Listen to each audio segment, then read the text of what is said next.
మధ్యాహ్నం ఊరికే గేటు దగ్గర అట్లా నిలబడ్డా, ఊరికే రోడ్డు మీద చూసుకుంటా నిలబడ్డా. ఎవరో గట్టిగా భార్యాభర్తలు భర్తకి చాలా గట్టిగా తిడుతున్నాడు. తిడుతుంటే ఆమె కూడా ఇష్టం వచ్చినట్టు మాట్లాడుతుంది.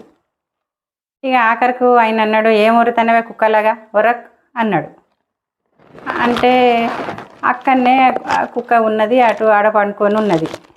అది నా వైపు చూసి లేచింది. అమ్మో అని నాకు భయం వేసి లోపలికి పోదామని 2 అడుగులు లోపలికి వేసి లోపలికి వచ్చినాక ఇక కుక్క కూడా వెనకాలనే వచ్చింది.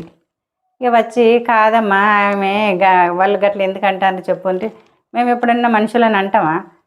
వాళ్ళు పని లేకగా రోడ్డు మీద నలుగురు వింటాన్రని కూడా లేకుండా ఇష్టం వచ్చినట్టు అరుచుకుంటూ పోతాండ్రు. మేము గట్ల ఎందుకు అరుచుకుంటాం? మేము అట్లా అరుచుకుంటామా? మేము ఎప్పుడు అరుస్తాం? మీ ఇంట్లో దొంగలు పడ్డప్పుడు, ఈ వాడలు ఎవరన్నా కానోళ్ళు తిరుగుతున్నప్పుడు, దొంగలు లాంటి వాళ్ళు తిరుగుతున్నప్పుడు అరుస్తాం. లేకపోతే మాకు పెట్టిన తిండిని తినడానికి ఇంకేమన్నా వచ్చినప్పుడు అరుస్తాం.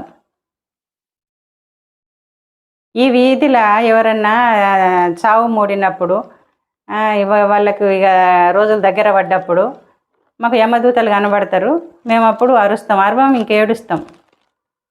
ఇవన్నీ మేము ఒకరికి సహాయం చేసే పనులా, లేకపోతే పని లేక, ఓపిక లేక, సహనం లేక ఒర్రుతామా? మేము ఒకళ్ళను అరుచుకుంటామా? ఇవన్నీ మనుషులు చేసుకుంటా కుక్కలాగా అరుస్తావు, కుక్కలాగా తింటావు ఇట్లా అనుకుంటారు. ఏంది కుక్కలాగా మనుషులు ఎట్లా తింటారు? ఒక్కసారి ఒక ఫంక్షన్లో పోయి చూడుకోండి ఎట్లా తింటారో. మేము చూసి కూడా సపరేట్గానే ఊకుంటాం. కుక్కల కంటే హీనంగా తింటారని మేము ఎప్పుడైనా కామెంట్ చేస్తామా? ఎందుకంటే మాకు ఆ మాత్రం సంస్కారం ఉన్నది. మేము ఇంకొకళ్ళను అనం, ఇంకొకళ్ళను పోల్చుకుంటూ తిట్టాం. ఈ మనుషులు ఎందుకమ్మా గిట్లా అధ్వానంగా తయారవుతాండ్రు?